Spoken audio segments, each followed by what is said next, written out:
चौटू की नई चाल, दोस्ती या धोखा। कहानी। चौटू और मोटो दोनों बहुत अच्छे दोस्त थे, लेकिन मोटो को हमेशा शक रहता था कि चौटू कुछ ना कुछ छुपा रहा है। एक दिन चौटू ने मोटो को एक राज बताया। इसके पास एक जादुई घड़ी है जो वक्त को थोड़ा पीछे ले जा सकती है।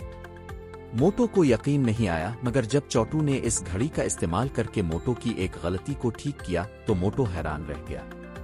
मोटो ने सोचा कि ये घड़ी तो दुनिया का सबसे बड़ा राज है।